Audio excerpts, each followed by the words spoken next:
Sanjay Kumar, Sardar Singh convent inter college, Mahmudabad.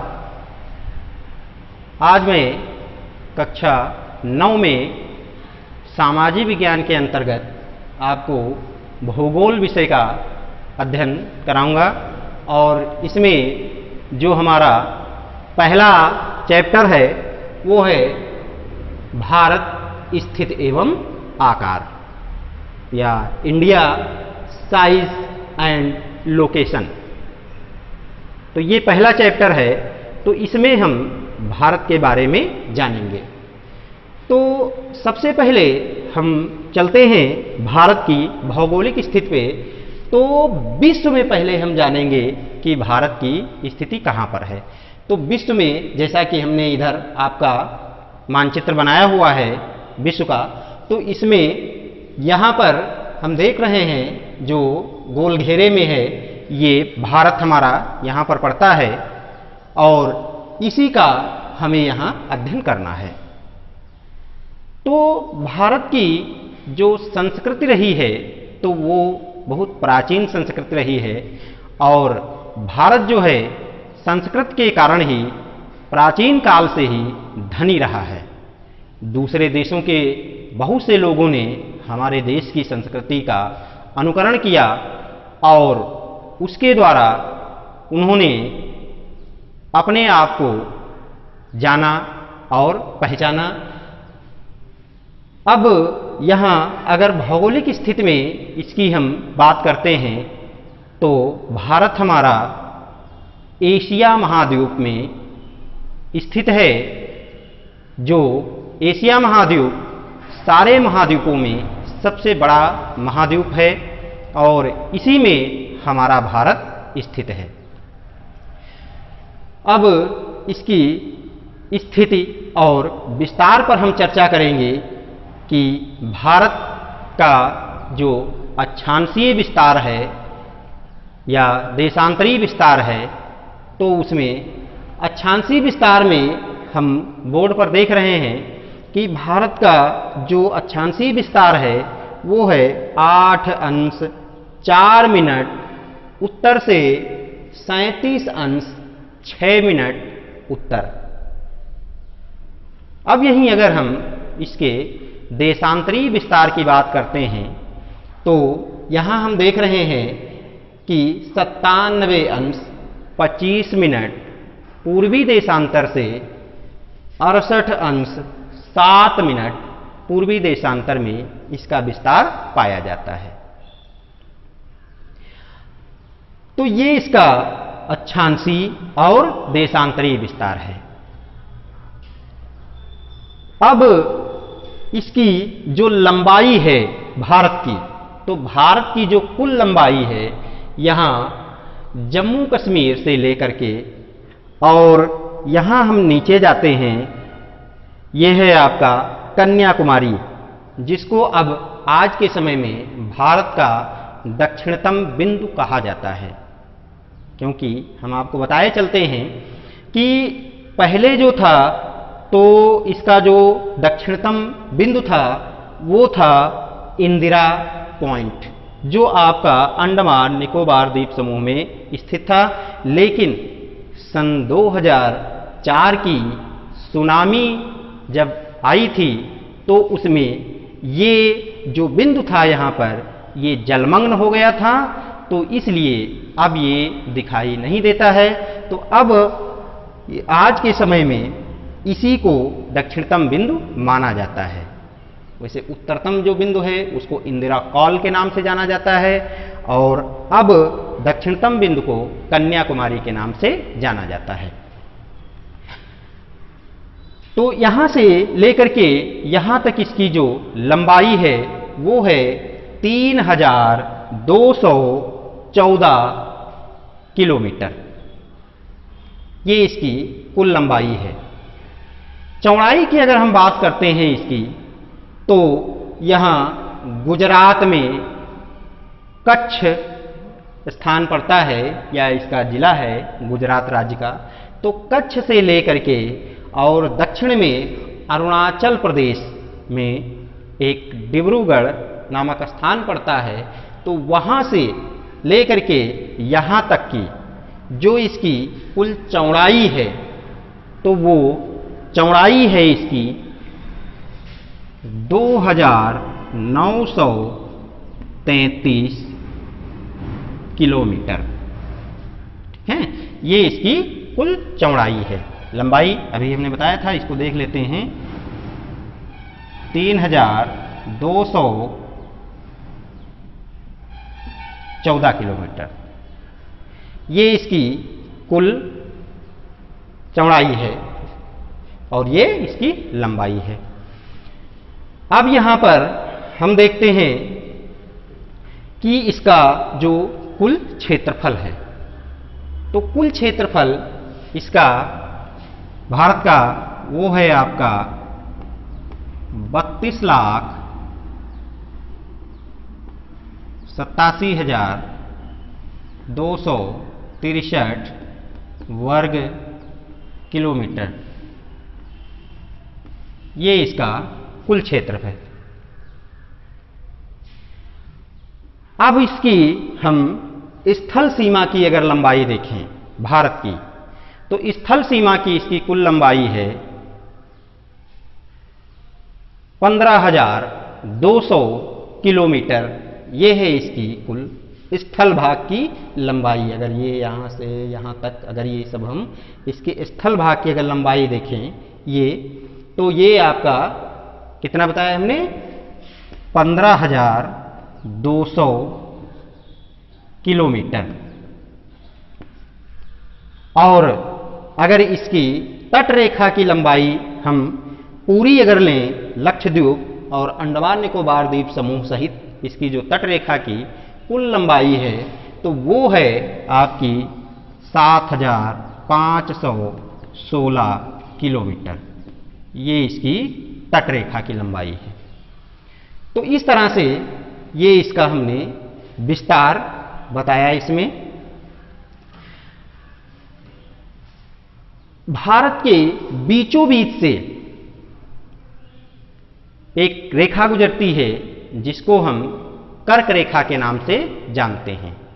और यह कर्क रेखा जिसको 23.5 अंश छांस रेखा भी कहा जाता है, तो ये रेखा भारत के 8 राज्यों से होकर के गुजरती है। वो 8 राज्य कौन से हैं उनको भी हम देखते चलते हैं। तो 8 राज्यों में यहाँ आपका गुजरात पड़ता है, इसके बाद राजस्थान पड़ता है, फिर मध्य प्रदेश से होकर के गुजरती है, और फिर इसके बाद जो है झारखंड से होते हुए छत्तीसगढ़, और फिर यहाँ जो है बिहार और पश्चिम बंगाल, और फिर इसके बाद त्रिपुरा, इन राज्यों से होकर के, और यहाँ आपका मिजोरम पड़ता है। तो इन 8 राज्यों से होकर के ये रेखा गुजरती है।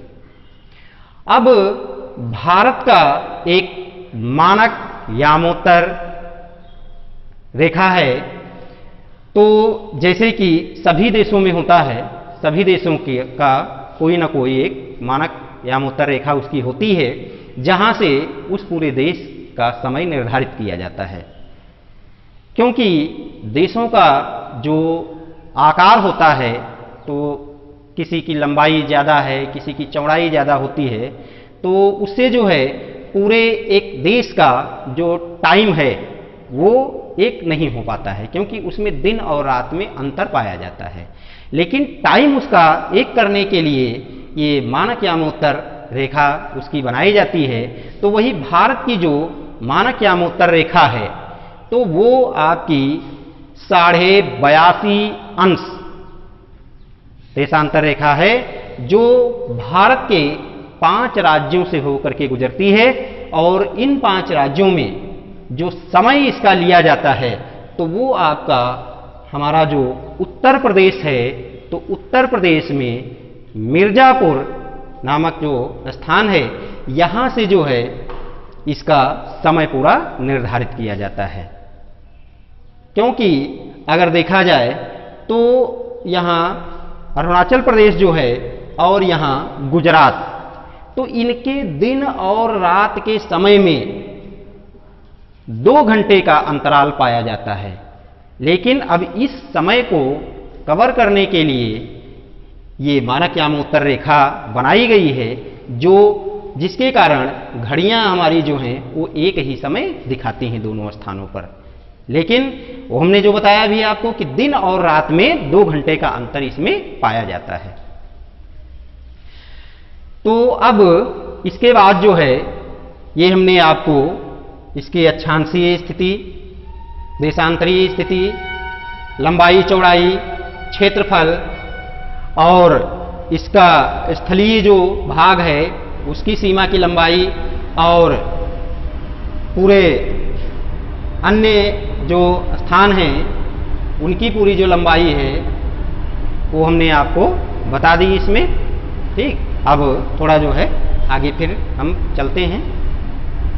तो अब भारत की स्थिति को अब हम विश्व में देखेंगे कि विश्व लेवल पर जो है भारत की स्थिति क्या है और उसकी स्थिति से इसको क्या लाभ प्राप्त हो रहे हैं। तो विश्व में जैसा कि मैप में यहाँ पर हम देख रहे हैं, छोटा सा भारत बना हुआ है इसमें।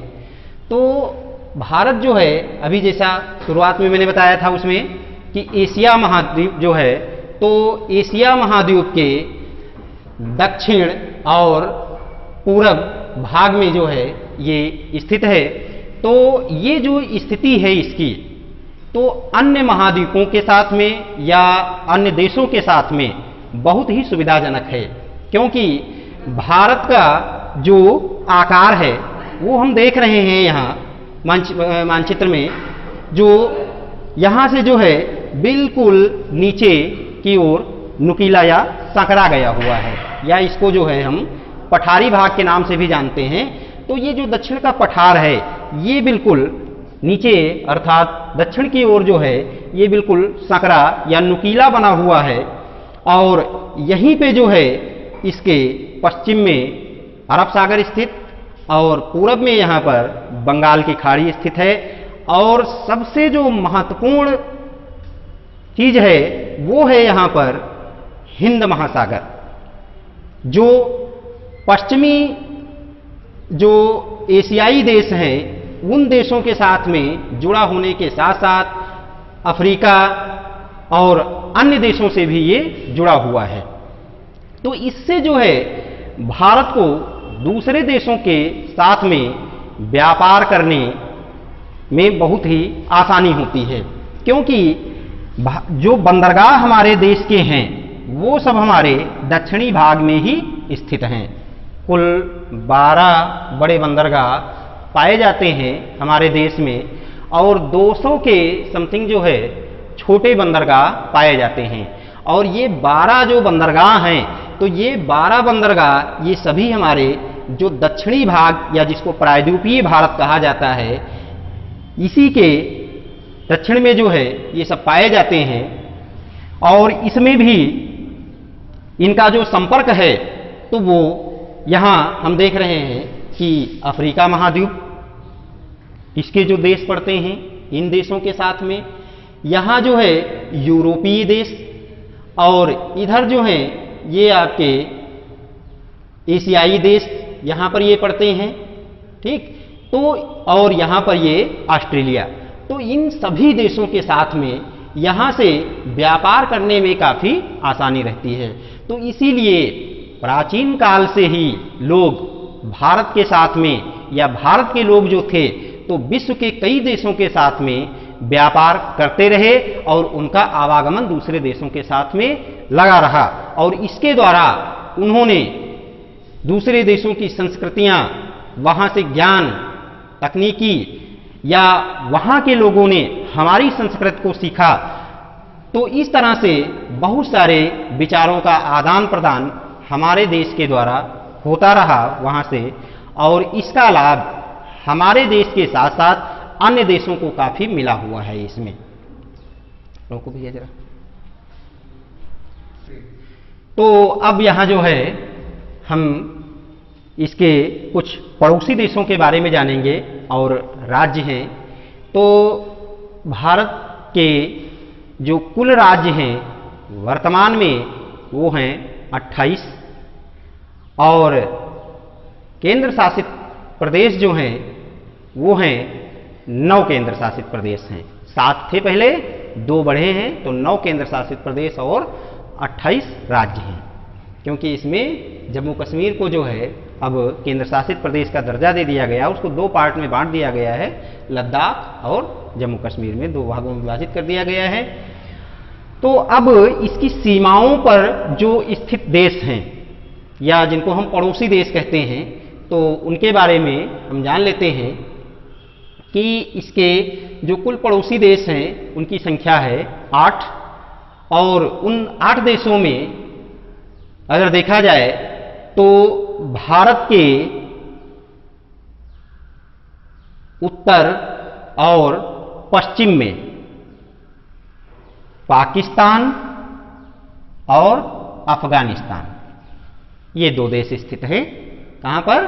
भारत के उत्तर और पश्चिम में ये 2 देश हमारे पड़ोसी देश हैं, पाकिस्तान और अफगानिस्तान। इसके बाद चलते हैं भारत के पूर्व, उत्तर और पूर्व में। तो उत्तर और पूर्व में जो हमारे पड़ोसी देश हैं तो उसमें हमारा चीन है, नेपाल और भूटान, तो ये हमारे पड़ोसी देश हैं। फिर इसके बाद अब अगर चलते हैं हम दक्षिण पूर्व में, अगर आते हैं तो दक्षिण पूर्व में हमारा बांग्लादेश और म्यांमार, ये देश आता है। और बिल्कुल अगर दक्षिण में हम जाते हैं तो यहां श्रीलंका देश जो है यहां पर आता है। अब इसमें श्रीलंका जो है ये स्थल सीमा से नहीं जुड़ा हुआ है, बाकी सारे देश जो है ये भारत के स्थल सीमा से जुड़े हुए हैं। ये देश जो है समुद्री जलमार्ग द्वारा जुड़ा हुआ है और इसको एक संधि जोड़ती है जिसको नाम दिया गया है यहां पर, ये पाक जल संधि, ये यहां पर पड़ती है। और इधर जो है ये मन्नार की खाड़ी। खाड़ियों की भी बात कर लेते हैं कि भारत में जो मुख्य खाड़ी हैं वो 4 हैं और वो 4 खाड़ियां जो हैं तो एक है आपकी बंगाल की खाड़ी, यहां जो है अभी बताया हमने मन्नार की खाड़ी, और इसके बाद यहां जो है ये है खंभात की खाड़ी और ये है कच्छ की खाड़ी। तो ये इस तरह से 4 खाड़ी जो हैं यहां पर हैं इसमें। तो ये आपके खाड़ियों के बारे में हमने बात की कि 4 खाड़ी इसमें है और पड़ोसी देश जो हैं इसके ये सब इसमें हो गए। अब इसके जो हैं 2 द्वीपीय देश हैं। एक प्रश्न भी उसमें आपको मिलेगा किताब के लास्ट में, जो क्वेश्चन आंसर दिए होते हैं तो उसमें आपको मिलेगा उसमें कि भारत के 2 द्वीपीय देश कौन से हैं। तो वो 2 द्वीपीय जो देश हैं वो हैं आपके, यहाँ एक मालदीव पड़ता है और दूसरा जो है ये श्रीलंका यहाँ पर पड़ता है। इसके 2 द्वीप समूह हैं, एक जो है आपका ये अंडमान निकोबार द्वीप समूह है और एक यहाँ है ये लक्षद्वीप। तो ये जो हैं 2 द्वीप समूह हैं। अब अंडमान निकोबार द्वीप समूह जो है तो भारत का जो एकमात्र जागृत ज्वालामुखी है वो यहीं पाया जाता है आपका अंडमान निकोबार द्वीप समूह में, जिसका नाम है बैरन ज्वालामुखी। ये ज्वालामुखी आपका यहीं पाया जाता है। तो इस तरह से हमने पहला जो चैप्टर था भारत की स्थिति एवं आकार, तो उसको हमने लगभग कंप्लीट कर दिया है यहाँ पर। और बाकी जो है ज़्यादा जानकारी के लिए आप किताब उसकी खरीद लीजिए और उसमें आप पढ़ेंगे तो थोड़ा और ज़्यादा उसमें आपको मिलेगा। तो ये पहला चैप्टर आपका समाप्त। अब जो है आगे हम उसमें के प्रश्नोत्तर जो दिए हुए हैं उनको आपको सॉल्व करवा देंगे और उनको आप एक कॉपी बना लीजिएगा और उस कॉपी पे उसको हल कीजिएगा, है। तो आज के लिए इतना ही, धन्यवाद।